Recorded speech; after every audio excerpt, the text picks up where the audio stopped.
Hello प्यारे साथियों, क्या आप भी जो है सीटेट 2026 का एग्जाम देने जा रहे हैं?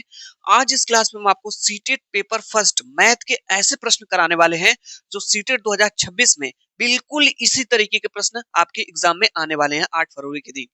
यदि आप भी चाहते हैं कि मैथ में 30 में 30 प्रश्न आप सही करें तो इन प्रश्नों को जो है एग्जाम देने से पहले आप जरूर देख करके जाइएगा।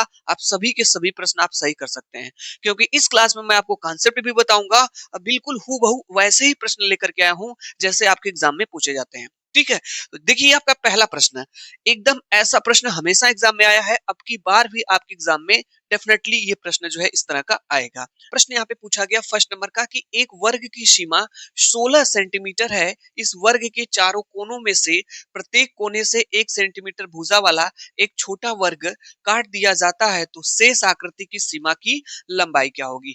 जैसे प्रश्न कह रहा है वैसे आप लगाएंगे तो आसानी से लगा लेंगे। इस तरह का प्रश्न आपके एग्जाम में आता है। कह रहा है एक वर्ग की सीमा कितने सेंटीमीटर है? 16 सेंटीमीटर है। तो ये जो सीमा का मतलब होता है परिमाप। क्या होता है? परिमाप। तो हमें वर्ग का परिमाप दिया हुआ है, वर्ग का जो परिमाप है वो दिया हुआ है यहाँ पे 16 सेंटीमीटर दिया हुआ है। लेकिन आप क्या जानते हैं वर्ग का परिमाप? फार्मूला पता है आपको वर्ग के परिमाप का? हाँ सर पता है। क्या होता है? 4 इंटू भुजा। तो लिख लीजिए इसके नीचे 4 इंटू भुजा बराबर 16 हो गया। यहाँ से हम भुजा पहले निकालेंगे, भुजा बराबर हो जाएगा 16। ये इधर गुणे में है तो इधर जाएगा तो भागे में हो जाएगा, तो ये हो जाएगी 4। यानी जो हमारे भुजा आ गई वर्ग की 4। तो 4 सेंटीमीटर वाला पहले आप एक वर्ग बनाएंगे तब ना काटेंगे। तो चलिए सबसे पहले 4 सेंटीमीटर वाला इधर हम एक वर्ग बनाते हैं। इस साइड जो है ये देखिए 4 सेंटीमीटर भुजा वाला एक वर्ग, ये भी 4, 4, ये भी 4, ये भी 4 हो गया। अब हमारा वर्ग बन करके तैयार हो गया है। अब क्या कह रहा है कि इसमें से जो है कि प्रत्येक 1 सेंटीमीटर भुजा वाला एक छोटा वर्ग काट करके अलग करना है। तो इसमें से 1 सेंटीमीटर वाला, कितने सेंटीमीटर वाला? 1 सेंटीमीटर वाला जो है एक छोटा सा वर्ग इसके कोनों से काट करके अलग करना है। तो यहाँ पे कोने कितने हैं? देखिए यहाँ पे एक कोना है, दूसरा कोना, तीसरा कोना, चौथा कोना। चलिए सबसे कट करते हैं यहाँ पे, कट करते हैं यहाँ पे सबसे। यहाँ पे देखिए पहले एक कट की हमने, फिर ये दूसरे कोने से कट कर लिया, तीसरे कोने से वर्ग कट कर लिया, चौथे कोने से कट कर लिया।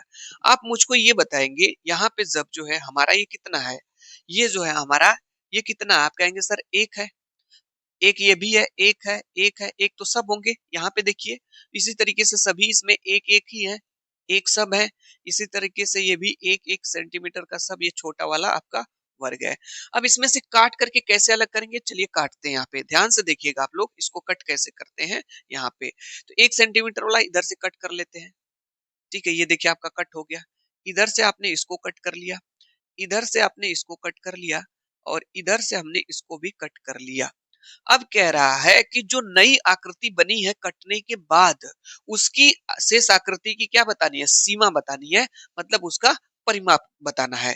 तो चलिए परिमाप निकाल लेते हैं। तो परिमाप निकालने का एक और तरीका होता है, मैं आपको बता दूं। परिमाप किसी भी चीज का निकालना हो, बस जहां से आप चले हैं वहीं पे पहुंच जाएंगे चल करके, तो उसका परिमाप हो जाएगा। जैसे मान लीजिए इसका परिमाप को आपको निकालना है, तो आप यहां से चलिए और यहां से चले हैं, यहीं पे चल करके आ जाइए घूम करके, तो यही इसका परिमाप हो जाता है। ठीक है, तो ये देखिए कैसे आएगा। ये कितना हमारे पास है? यहाँ पे एक है, ये कितना है? एक है, और ये कितना हो गया? दो। अब मुझको ये बताइए यहां से लेकर के यहां तक ये पूरा चार था, ये इधर एक कम हो गया, इधर एक कम हो गया, तो ये कितना हो गया? दो। इधर से इधर पूरा ये एक था, इधर एक था, पूरा यहाँ से यहाँ तक चार था, इधर से एक कम हो गया, इधर से एक, तो ये भी दो हो जाएगा। जहां चार चार वहां पे क्या हो जाएगा? दो हो जाएगा। अब देखिए क्या करेंगे हम लोग, एक दो, दो दो चार, एक पांच, एक छह, दो आठ, एक नौ, एक 10, दो 12, दो 14, यहाँ पे दो 16, फिर यहीं पे पहुंच जाएंगे। तो इसका मतलब हमने देखा कि त्रिभुज के वर्ग के चारों कोने से एक एक सेंटीमीटर वाला जो है परिमाप, एक एक सेंटीमीटर भुजा वाला वर्ग काटने पे उसके परिमाप में, उसकी सीमा में कोई परिवर्तन नहीं हो रहा है। पहले भी यहाँ पे कितना था? 16 था, परिमाप पहले भी 16 था और अब भी कितना आया है? 16 आया है। इसका मतलब यहाँ पे इसका सही आंसर आपका ऑप्शन नंबर सी सही हो जाएगा। मैं आपको बता दूं, कोई भी वर्ग है उसके चारों कोने से आप 1 सेंटीमीटर वाला या 2 सेंटीमीटर वाला या 5 सेंटीमीटर वाला, कितने भी सेंटीमीटर वाला चारों कोनों से अगर आप वर्ग कट करते हैं, तो उसके परिमाप में कोई परिवर्तन नहीं होगा। जैसी आकृति थी वैसे ही वो दिखेगी, ठीक है? लेकिन उसके क्षेत्रफल में परिवर्तन होता है, ये बात आपको याद रखनी है। इसका सही आंसर आपका ऑप्शन नंबर सी सही हो जाएगा। ये प्रश्न आएगा तो लगा लेंगे ना, इस तरह से आप लगा लीजिएगा। एक प्रश्न आपके एग्जाम में आता है, ये देखिए, इस तरह का प्रश्न तो आपके एग्जाम में हर बार आया है। पिछले 10 सालों में सीटेट में हर बार ये प्रश्न आया है। तो यहाँ पे देखिए शानदार प्रश्न है, कह रहा है 2/3 प्लस 11/12। यहाँ पे 4 ऑप्शन आपके दिए हैं। कहेंगे सर प्रश्न समझ में नहीं आया सर, क्या है? 2/3 है तो इसका मतलब ऐसे लिख लेंगे, यहाँ पे सॉल्व करते हैं। 2 यहाँ पे कुछ नहीं तो इनटू मान लेंगे। तिहाई, तिहाई का मतलब क्या होता है? 1/3। यानी तिहाई का मतलब 2/3 कैसे लिखेंगे? अच्छा यही समझ लीजिए, 2/3 कैसे लिखेंगे? 2 और नीचे बटे 3, ये आपका क्या है? 2/3 हो गया। यहाँ पे प्लस है तो प्लस लगा लीजिए, यहाँ कुछ नहीं है तो यक्स मान लीजिए, बराबर। यहाँ पे 11/12 है तो 11 लिख लीजिए, बटे नीचे बरामा है तो यहाँ पे बरामा लिख लीजिए, ऐसे लगा लेंगे हम लोग। ठीक है, यहाँ पे हमने 11/12 को ऐसे लिख लिया। अब ये बताइए, इधर ही प्लस उधर जाएगा तो माइनस हो जाएगा, तो यक्स बराबर हो जाएगा 11/12 माइनस 2/3 हो जाएगा। अब आपको पता है 12 और 3 का एलसीएम कितना हो जाएगा? 12 हो जाएगा। 12 एक कम 12 हो जाएगा, यहाँ पे 11 हो जाएगा। 3 चौक को 12 हो जाएगा, 4 दूना 8 हो जाएगा। तो 11 में से 8 जाएगा 3 और यहाँ पे बचेगा 12। तो इसको हम क्या पढ़ सकते हैं? इसको क्या पढ़ेंगे? जैसे हम इसको पढ़ रहे हैं 11/12 को लिख रहे हैं 11/12। जैसे 2/3 को हमने लिखा 2/3, तो इसी तरीके से इसको पढ़ सकते हैं 3/12। 3/12 कहाँ पे 3/12 है? यहाँ पे देखिएगा 3/12 यहाँ पे आपका दिया गया है। 3/12 यहाँ पे आपका ऑप्शन दिया गया। ऑप्शन नंबर आपका सी करेक्ट हो जाएगा, राइट आंसर। ठीक है, चलिए इस तरह से लगा लेंगे। ये देखिए एक भिन्न का सवाल पूछा जाता है और बड़ा ही शानदार प्रश्न है भाई। ठीक है, इसमें बहुत लोग गलती कर देते हैं, आप लोगों को गलती नहीं करनी है। यहाँ पे देखिए जैसे दिया है 1/2 तो 1/2 लिख लीजिए, यहाँ माइनस है। आपको ध्यान क्या देना है, यहाँ पे एक चीज समझना क्या है आपको, ठीक है? यहाँ पे 1/2 है, माइनस है, ये दिया है, फिर क्या दिया है यहाँ पे? इज। अच्छा वही सेम क्वेश्चन है, यही क्वेश्चन इंग्लिश में है, इधर आपका ये हिंदी में है। तो 1/2 है, माइनस है तो माइनस लगा लीजिएगा। ब्रैकेट में क्या है? 2/3 है, माइनस 4/5 है, लिख लेंगे। आपको ध्यान देना है कि अगर ब्रैकेट के बाहर अगर माइनस है तो इसके अंदर वाले साइन को चेंज कर देगा, ठीक है? जैसे अगर यहाँ पे 2 - 3 लिखा है तो ये हो जाएगा -2, माइनस माइनस क्या हो जाएगा? प्लस हो जाएगा। तो यही ध्यान देना है, 1/2 तो रहेगा ही, -2/3 हो जाएगा, माइनस माइनस क्या हो जाएगा? प्लस हो जाएगा, 4/5 हो जाएगा। अब एलसीएम ले लीजिए 2 3 5 का, कहीं पे आपसे 2 3 5 का एलसीएम ले लीजिए। 2 से कट जाएगा, 1 हो जाएगा, 3 हो जाएगा, 5। 3 से कैंसिल हो जाएगा, 1 1 यहाँ पे 5। 5 से कैंसिल हो जाएगा, 1 1 यहाँ पे 1 हो जाएगा। गुणा कर लीजिए, 2 तिहाई 6 5 यहाँ पे 30। 30 इसका क्या हो जाएगा? एलसीएम हो जाएगा। 30 क्या हो जाएगा? एलसीएम हो जाएगा। अब इसका भाग दीजिए, इसमें इसमें क्या दिया जाता है? भाग दिया जाता है। तो 2 का भाग 30 में देंगे तो 15 आएगा, 15 का 1 में गुणा करेंगे 15 आ जाएगा। 3 का भाग 10 में दीजिए, 10 आ जाएगा, 10 का 2 में गुणा करेंगे 20 आ जाएगा। यहाँ पे 5 छक 30 और 6 चौक को 24 ऊपर वाले में गुणा कर देते हैं। तो इसके पास प्लस है, इसके पास प्लस है, तो दोनों को जोड़ लेंगे हम लोग। हाँ, तो यहाँ पे 15 और यहाँ पे 24। 15 और 24 कितना होता है? यहाँ पे 39 हो जाएगा, और 39 में से 20 को घटा देंगे तो यहाँ पे 19 आ जाएगा। फाइनली यहाँ पे 19 आ जाएगा और नीचे 30 आ जाएगा। 19/30 किस ऑप्शन में यहाँ पे है? यहाँ पे तो नहीं है, यहाँ पे भी नहीं है, यहाँ पे भी नहीं है, यहाँ पे दिया गया है, ये वाला ऑप्शन आपका सही है। यहाँ पे ध्यान बस ये देना है कि ब्रैकेट के अंदर कोई भी साइन है, अगर पहले माइनस है तो वो अंदर के साइन को बदल देता है, ठीक है? हाँ, चलिए ये लीजिए आपके पास अगला प्रश्न। और ये प्रश्न तो आपके एग्जाम में फिक्स है इस तरह का। हम आपको बता दें, स्थानीय मान, जाति मान और अंकित मान से आपका एक प्रश्न फिक्स है।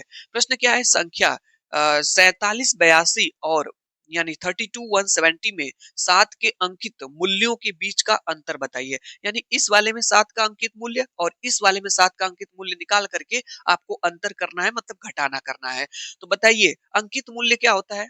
अंकित मूल्य या अंकित मान क्या होता है?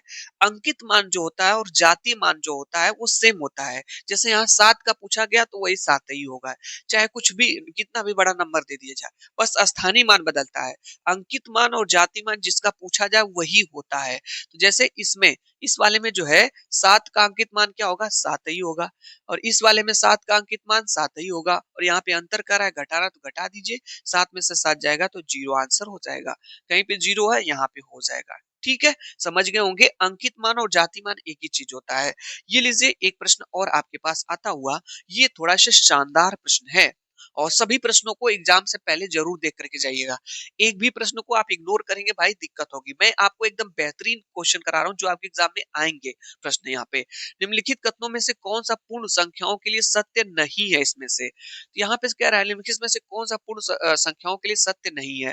तो यहाँ पे ना अपने मन से ए का मान आप 2 रख लीजिए, बी का मान 3 रख लीजिए, सी का मान आप 4 रख लीजिए। अपने मन से कुछ मान आप रख सकते हैं, कोई जरूरी नहीं है 2 3 4 ही रखें, ठीक है, कुछ भी आप रख लीजिएगा। बस चेक करिए यहाँ पे, जैसे अगर हम यहाँ पे 2 रखें और बी के जगह हमने क्या माना है 3, तो ये 2 + 3 हो जाएगा। और यहाँ पे भी क्या है, बी का मान 3 है और ए का मान 2 है, तो इधर कितना हो गया 5, इधर क्या हो गया 5, मतलब ये तो सही है। मतलब यहाँ पे पूछा है कौन सही नहीं, ये सही है। यहाँ पे देखिए ए का मान कितना रखेंगे 2, बी का मान यहाँ पे क्या रखेंगे 3, अब बीच में क्या है माइनस, फिर देखिए बराबर का साइन लगा लीजिए। फिर यहाँ पे बी का मान 3 है और ए का मान 2 है, तो देखिए 3 में से 2 घटाएंगे तो यहाँ पे आ जाएगा -1 और यहाँ पे बराबर बराबर लगे, 3 में से 2 घटाएंगे तो +1 आएगा। इसका मतलब ये बराबर नहीं है, -1 आ रहा है, ये +1 आ रहा है। इसको जब घटाएं तो -1 आया है, इसको जब घटाएं तो +1 आया है। इसका मतलब यही वाला सत्य नहीं है।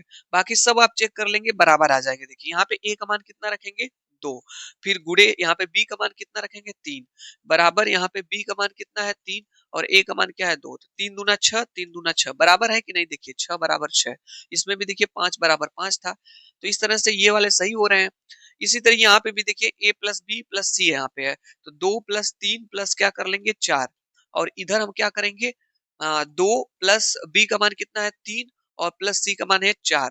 तो देखिए 3 2 5 4 9, इधर भी हो गया बराबर, इधर 3 2 5 4 9, तो यहाँ देखिए बराबर आ रहे हैं सब। इसका मतलब यही वाला बराबर नहीं, यही वाला आपका सही हो जाएगा। आप ए बी सी की जगह कोई भी मान आप रख सकते हैं, 2 4 5 1 3 6 जो रखना हो आपको रख लीजिएगा। देखिएगा जो बराबर नहीं आएगा वही पूर्ण संख्याओं के लिए सत्य नहीं होगा इसमें से। ये लीजिए आपके पास अगला प्रश्न शानदार प्रश्न है और इस तरह का भी प्रश्न एग्जाम में 5 से 6 बार आपसे पूछा गया। आप कैसे इसको लगाएंगे देखिए, आप लोग जो है 5 मित्रों की औसत लंबाई 150 सेंटीमीटर है। औसत लंबाई कितना दिया है यहाँ पे जो है 150 दिया है। यदि इनमें से 4 मित्रों की लंबाइयां 153, 150, 151 और 147 सेंटीमीटर है, तो पांचवें मित्र की लंबाई बताइए। तो बताइए प्रश्न क्या पूछा है, औसत दिया है, तो ये प्रश्न औसत का है। तो औसत का एक फार्मूला होता है, क्या होता है सर जल्दी से बता दें? औसत बराबर होता है, औसत बराबर होता है कुल पदों का योग, कुल पदों का योग और नीचे होता है पदों की संख्या, पदों की संख्या होती है। यानी कि औसत निकालने का एक शानदार फार्मूला होता है, ऊपर पहले योग करते हैं मतलब सबको जोड़ लेते हैं, ठीक है, और नीचे क्या निकालते हैं संख्या से भाग दे देते हैं तो औसत निकल जाता है। अब फार्मूले में पेस्ट करिए प्रश्न को। यहाँ पे देखिए औसत लंबाई 150 दिया, मतलब औसत दिया है 150 सबका, तो जहां पे औसत है वहां पे 150 रख सकते हैं। हाँ सर बराबर लगा ले, ठीक है लगा लिए बराबर। अब बताएं आप लोग जो है इनमें से 4 की मित्रों की लंबाइयां दी हुई है, तो ऊपर सबको जोड़ेंगे, सबको क्या करेंगे जोड़ते हैं सबका, तो चारों को जोड़ लीजिए पहले 153 यहाँ पे, 150 यहाँ पे, 151 यहाँ पे, 147 यहाँ पे। तो चलिए जोड़ते हैं 153 प्लस 150 प्लस 151 प्लस 147। तो यहाँ तो अभी हम लोग 4 ही लोगों को जोड़े हैं। कितने लोग हैं 5 मित्र हैं, तो पांचवें वाले को अपने मन से मान लेंगे, वो मान लीजिए x का होगा, ठीक है x सेंटीमीटर का होगा। तो पहला दूसरा तीसरा 4 लोगों का दिया था, एक लोगों का और, क्योंकि सबको जोड़ेंगे कुल पदों का योग। पांचवा को नहीं पता है तो जोड़ लीजिए आप। नीचे पदों की संख्या, कितने लोग संख्या में है 5, 5 से भाग दे लीजिए। अब देखिए लगा लेंगे आपका आंसर आ जाएगा। इधर देखिए 5 भागे में है ना, इधर जाएगा तो गुणे में हो जाएगा, 150 गुणे 5 हो जाएगा। अब जोड़ लीजिए 153, यहाँ पे देखिए जोड़ने का शानदार तरीका बता रहा हूँ। यहाँ पे 100 200 300 400, 400 तो आपका ये हो गया। इसके बाद यहाँ पे जोड़ लीजिए 50 50 100 100 और 50 150, 150 हो गया ना 150। अच्छा ऐसे ही जोड़ लीजिए आप जो है बचा आपका क्या 53 है और उसके बाद आपका क्या है 50 है, फिर 51 है, 47 है।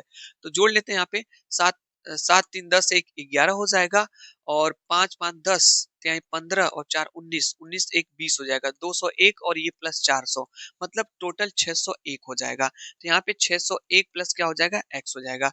15 5 कितना हो जाएगा 75, ठीक है। यहाँ पे ये 5 इधर आ गया ना, 750। अभी इधर आपका क्या है बराबर 601 प्लस x हो जाएगा। 601 को इधर लाइए तो 750 माइनस 601 बराबर x हो जाएगा। तो हम लोग क्या करेंगे 750 में से 601 को घटा देंगे। 10 में से 1 जाएगा 9, यहाँ पे 4 बच जाएगा, यहाँ पे 1, 149 हमारा आंसर आ जाएगा। यहाँ पे 149 जो है यानी जो पांचवा व्यक्ति है वो 149 सेंटीमीटर का है, जो कि यहाँ पे देखिए ऑप्शन दिया गया है। तो औसत का ये फार्मूला है, इससे आप लगा सकते हैं और फार्मूले से ऐसे क्वेश्चन को आप लगा लेंगे। ठीक है, समझ में आ गया होगा। ये देखिए अच्छा प्रश्न है, इस तरह का भी प्रश्न आपके एग्जाम में आता है, तो कैसे आप लगाएंगे? बहुत ही सिंपल और सरल प्रश्न है, व्यवहारिक प्रश्न पूछे जाते हैं। कह रहा है कि टीम ए ने पहली पारी में 368 रन, दूसरी पारी में 458 रन बनाए, जबकि टीम बी ने पहली पारी में 395 रन और दूसरी पारी में 459 रन बनाए।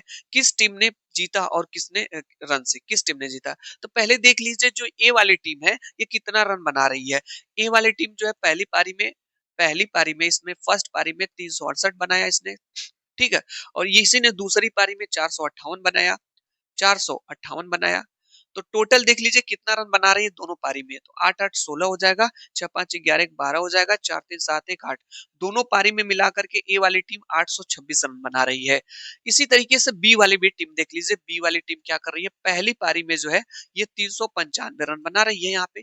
ठीक है, हाँ सर। दूसरी पारी में 439 रन बना रही है, तो दूसरी पारी में यहाँ पे 439 रन बना रही है, जोड़ दीजिए, 9 5 14 हो जाएगा, 9 3 12 और 1 13 हो जाएगा, 4 3 7 1 8। यानी बी वाली जो टीम है दो पारियों में 834 रन बनाई और ए वाली ने 826 रन बनाई। तो बताइए किस टीम ने ज्यादा रन बनाया? तो बी वाली ने ज्यादा बनाया, क्योंकि 834 बनाई है। कितना ज्यादा बनाया है? 4 रन इधर और यहाँ पे 8 रन ज्यादा बनाया है। किससे? ए से। तो बी वाली टीम बनाएगी जो है ज्यादा रन। तो यहाँ पे ऑप्शन नंबर आपका डी सही हो जाएगा। टीम बी ज्यादा रन बनाएगी 8 रन, किससे? ए वाली से, क्योंकि 826 बनाया, ये 834। ठीक है, समझ में आ गया होगा। ये देखिए एक प्रश्न मैं आपको बता दूं, सिक्के वाला आपके एग्जाम में फिक्स है, आप पेपर दे करके आइएगा तो सच में कहेंगे हाँ सर सही कहे थे आप। देख लीजिए एक एक प्रश्न आपका सिक्के वाला फिक्स है। सिक्के वाला प्रश्न आएगा तो आपको ज्यादा उलझना नहीं है, मैं आपको तरीका बता दे रहा हूँ कैसे आप लोग लगाएंगे। बहुत ही सिंपल तरीके से लगा लेंगे। जब भी सिक्के वाला प्रश्न इस तरह का आ जाएगा तो आप ऑप्शन से लगा लीजिएगा। ठीक है, कैसे लगा लीजिएगा? ऑप्शन से समय आपका बच जाएगा। यहाँ पे देख रहा है कि राघव के पास केवल 5 रुपए और केवल 10 रुपए के सिक्के हैं, दो प्रकार के, एक 5 रुपए के और एक 10 रुपए के सिक्के हैं। यदि उसके पास सिक्कों की कुल संख्या 30 है, सिक्कों की कुल संख्या कितनी है? 30 है, और 195 रुपए की धनराशि है, तो उसके पास 5 रुपए और 10 रुपए के सिक्कों की संख्या कितनी है? अच्छा मुझको ये बताइए कि राघव के पास दो प्रकार के सिक्के हैं, 5 और 10 रुपए का दो प्रकार के सिक्के हैं, कुल सिक्के कितने हैं? 30 हैं यहाँ पे। और यहाँ पे सिक्के पूछ रहा है, तो यहाँ पे सब जगह चेक करिए, क्या कुल जगह हमेशा चारों ऑप्शन में जो है कि 30 सिक्के हैं? यहाँ पे देखिए 25 और 5, 30 सिक्के, बात सही आपकी है। 21 और 9, 30 सिक्के सही है। 20 और यहाँ पे 10 है, 30 सिक्के ये भी सही है। 15 और 15 ये भी सही है। मतलब ये वाला स्टेटमेंट इसने फॉलो किया, मतलब ये बात सही है। अब आगे चेक करिए, इन दोनों सिक्कों से आपको 195 रुपए बनाना है। कितने रुपए बनाना है? 195 रुपए। तो चेक करिए क्या 195 रुपए बन पा रहा है कि नहीं, किस ऑप्शन से। तो यहाँ पे जो पहले प्रकार का सिक्का है वो 5 का है, और दूसरे प्रकार का जो सिक्का है 10 का है। तो इसमें 5 का गुणा करेंगे, क्योंकि पहले प्रकार का, तो यहाँ से बन गया 125 रुपए, प्लस इसमें कितने का गुणा करेंगे? 10 का, तो यहाँ से बन गया आपका 10 5 50। तो यहाँ पे आप जोड़ लीजिए, कितना हो जाएगा? 125 और ये 175 रुपए। इसका मतलब ये वाला ऑप्शन आपका नहीं होगा, क्योंकि बनाना कितना है? 195 रुपए बनाना है। अब इसको देखते हैं, यहाँ पे 21 रुपए है, तो यहाँ पे 21 का गुणा किस में कर दीजिए? पहला वाला सिक्का 5 का है, 5 का, फिर 9 में गुणा कर दीजिए किसका? 10 का। तो 21 में जब 5 को गुणा करेंगे तो 105 रुपए, और यहाँ पे कितना रुपए? 90 रुपए। तो 105 और 90 रुपए कितना हो जाएगा? 195 रुपए। लीजिए मिल गया, 195 रुपए यही बनाएगा। यानी 5 रुपए के 21 सिक्के होंगे और 10 रुपए के 9 सिक्के होंगे, तभी तो बनेगा 195 रुपए। और सिक्कों की संख्या भी 21 और 9 30 है। मतलब ये वाला स्टेटमेंट इसको बिल्कुल फॉलो कर रहा है। ऑप्शन नंबर बी करेक्ट हो जाएगा, सी भी नहीं होगा, डी भी नहीं होगा। तो इस तरह से स्मार्टली आपको चेक कर लेना है, ये वाला ऑप्शन आपका सही हो जाएगा। सिक्के का ये प्रश्न समझ में आ गया होगा। ये लीजिए देखिए, ये प्रश्न में बहुत ही शानदार है, थोड़ा सा बेहतरीन प्रश्न है। यहाँ पे ऑप्शन इसके नीचे दिए गए हैं क्या? ऑप्शंस इसके नीचे दिए हैं, थोड़ा सा छोटा कर देता हूँ, ठीक है, ताकि आपको ज्यादा अच्छा से दिखे। चलिए देखिए यहाँ पे एक प्रश्न क्या कह रहा है। यहाँ पे कह रहा है कि नरेश अपनी क्लास के एक दृष्टिबाधित विद्यार्थी हैं। वह त्रियामी 3D आकारों को छूकर उनके किनारों, कोनों और फलकों को पहचानते हैं और गिनते हैं।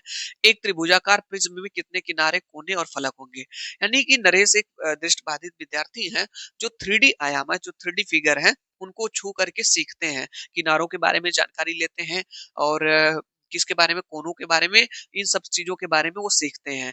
तो वो कह रहे हैं कि पहले वो एक चीज को स्पर्श करते हैं जो एक त्रिभुजाकार प्रिज्म है।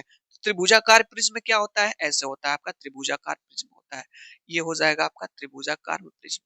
ठीक है ये। और ये आपका 3D बना दे रहे हैं इसको। ठीक है। ये 3D आपका हो जाएगा।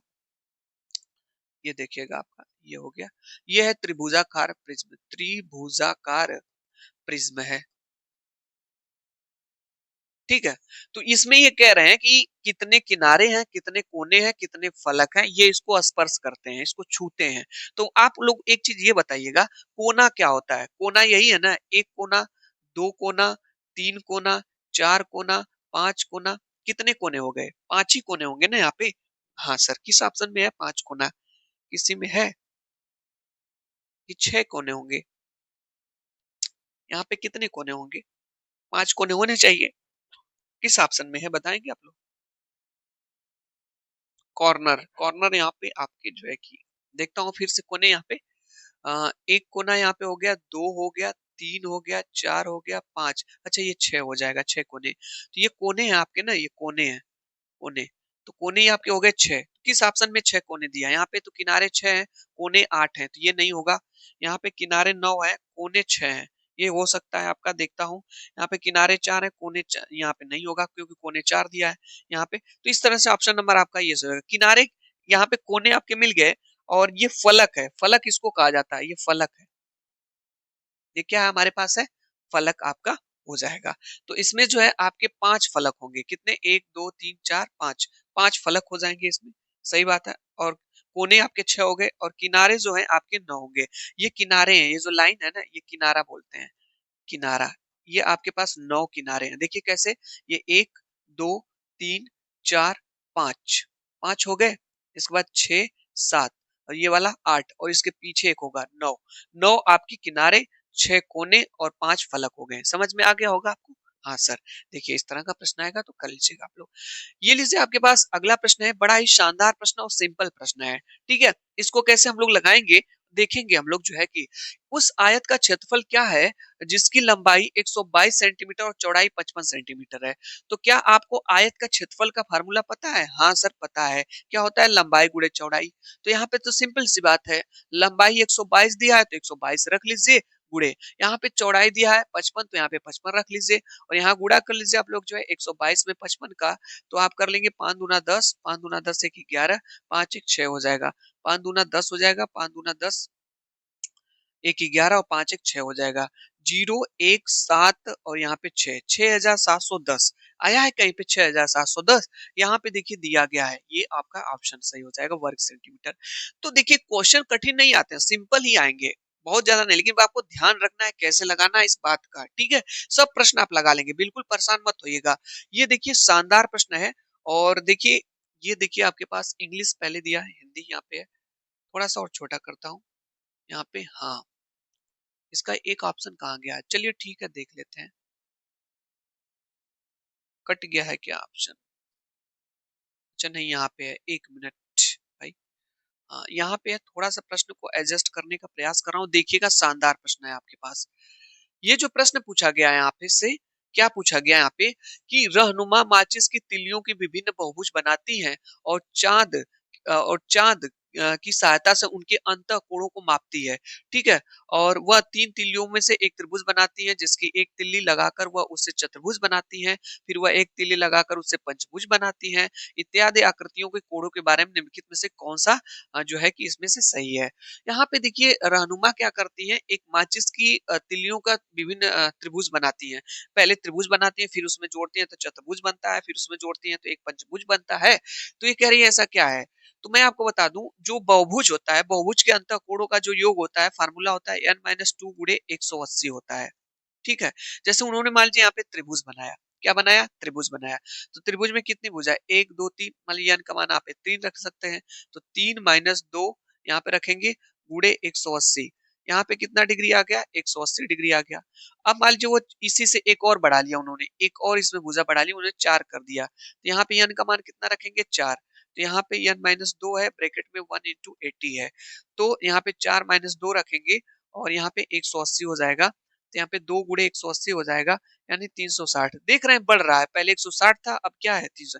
यानी हमने ये सीखा कि जब भुजाओं की संख्या बढ़ा रही है वो जो है रहनुमा, तो इसमें कोणों का योग भी बढ़ रहा है। इसका जो सही आंसर आपका हो जाएगा ऑप्शन नंबर सी सही हो जाएगा।